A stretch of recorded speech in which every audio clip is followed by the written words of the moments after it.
Morning mga kabarangay. Yan. Pupunta po tayo sa ating halamanan.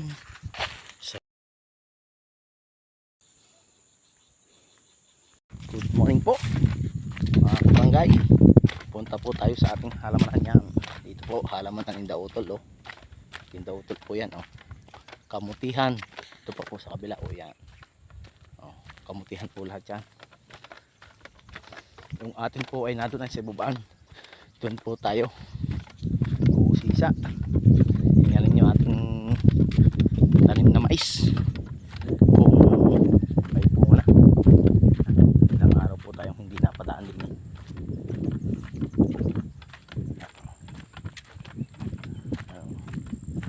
Yan, maisang pa rin po ito dito yan sa amin. Yan po ay magtatanim po yan dito sa amin kalapot. Malawak din po yan. Yan. Maisan po lahat yan. Ganda po ng mais. Ano po, bagong tanim na balinghoy, Indautol.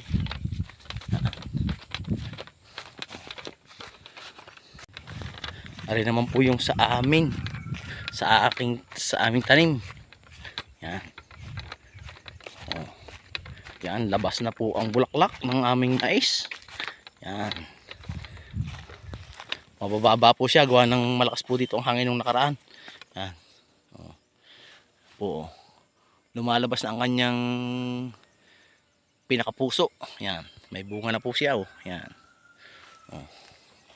Yan. Bulaklaka na po. Lumalabas na din ang kanyang mga puso. Yan. Kahit mabababa, malusog naman. Ganda. Dalawahan ang puso. Dalawahan. Po. Yan.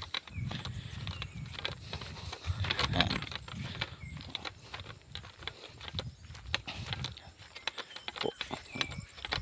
Ganda. Tanim na yung mais. Ari naman po yung ating sinusungal ng isang araw na na mani. Yan. Maganda na po uli. Talagang bawi na. Pagkakasungal, ayan. Ari po yung salit na mais. Malago na din. Ari po ilalagyan na natin ng pataba mga paglabas po ng bulaklak. Bago lumabas ang bulaklak, lalagyan na natin ari din ng pataba at ng malusog ang bunga. Po. Maganda din po ang pagkamais na rin. Malulusog ang puno. Matataba. Yan Isang araw po lalagyan natin ari ng pataba. Ganda. Gumanda na din po ang panahon ngayon. Medyo ilang araw na din pong maganda ang sikat din nilang araw. Puro halamanan. Ari din po yung Indautol na tanim na kamuti. Yan, ibang variety po yan. Yan. Ganda rin po yan. Supang na. Sungal na din po yung sa atin. Maganda. Talagang sabi nga ay may kalasilalaman ng maayos. Ganda po niyan. May salit po yung mais, yung ating double purpose. Dini pa po tayo sa baba.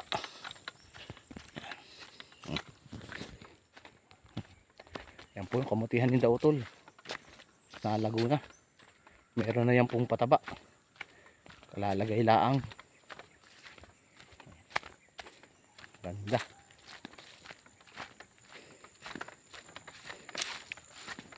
Punta po tayo din sa baba. Meron pa po din halamanan tayo.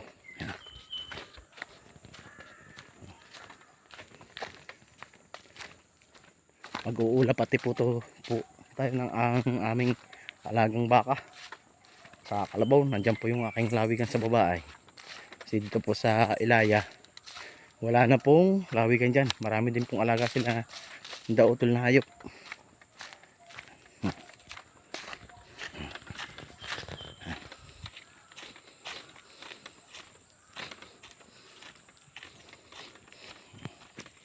niyugan po yan, oh. Mga bagong di pa katagal namumungahan. Mabababa pa. Ito po sa matatayog tong susunod. Talagang layugan, oh. Yan. Tatayog po dyan.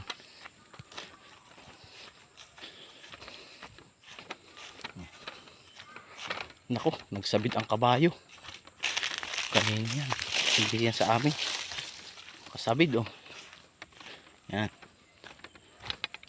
Umikot sa puno ng nyug.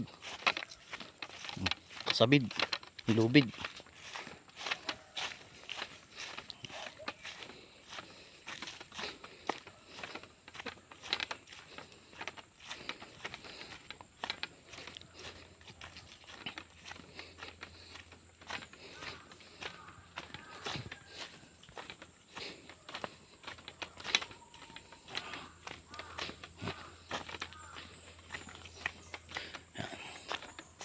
Po tayo sa ating talian. Yan. Ayan po yung yan po yung alaga nating baka, oh. Yan, dumalaga. Puting yan. Yan puting yan. Yan po yung ating alagang baka.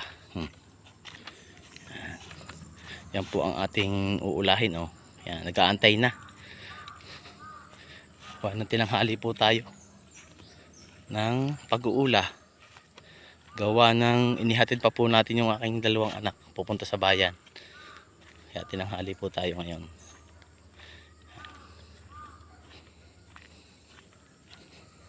Yan, ang ating alagang baka. Ayos na po, naulan na natin. Malago na ang pagkain, oh. Madamo na. Diretso na po tayo dun sa ating iba pa. Kalabaw. Saka isa pang baka.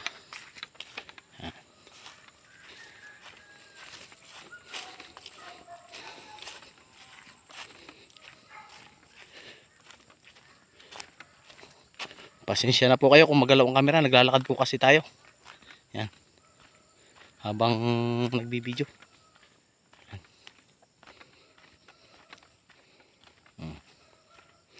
Malapit na po yung ating taniman na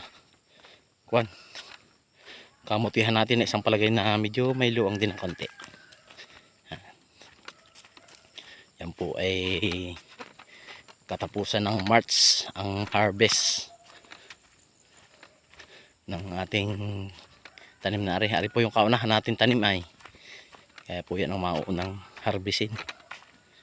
Yan. Po, ganda. Napakalago.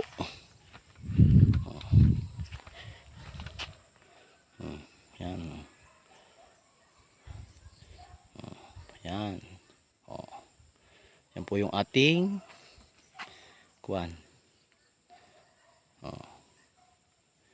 ating kamutihan, oh. Yan. Hanggang po yan sa tabi doon. Yung pababa doon. Yun.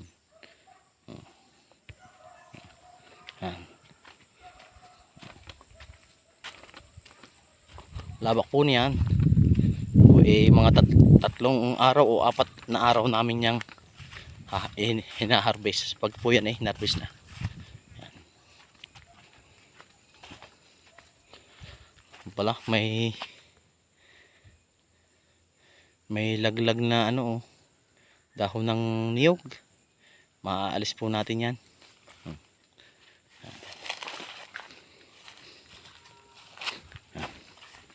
Ito po yung ating mga tanim-tanim, oh. Yan. Marami po tayong tanim dyan. Lansunis. Yan. May mangustin.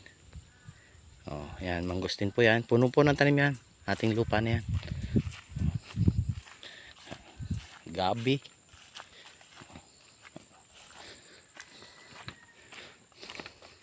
Tapos, ayun po yung ating isang alagang baka na maliit. Yan.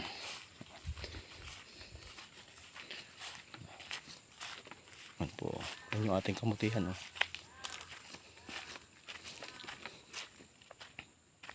Yan. Okay na po, naulan na po natin yung isang baka maliit. At dito naman po tayo sa uulan naman ng kalabaw. Ating kalabaw na si Peli.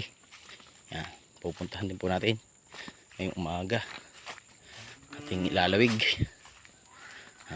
Yan, nag-aintay na po yung aking kalabaw. Oh. Nakamanga na. Yan. Yan. Yan po yung ating kalabaw na si Peli. Yan po ang ating katulong sa pagtatanim. At saka yung kanyang anak. Oh, ayun. Nado naman. Yun. Yun. Si Kingkay naman po yan. Kanyang anak. Yan. Yan po ang ating katulong sa paghahalaman. Yan. Nakatago. Mayroon pang ano sa likod, nakapatong na ano ng kayakas. So yan, si Kingkay po yan. Yan, hanggang dito na lang po ang aking video. At tayo naman po ay mag-uulam muna ng kalabaw. Yan. Salamat po. Bye-bye.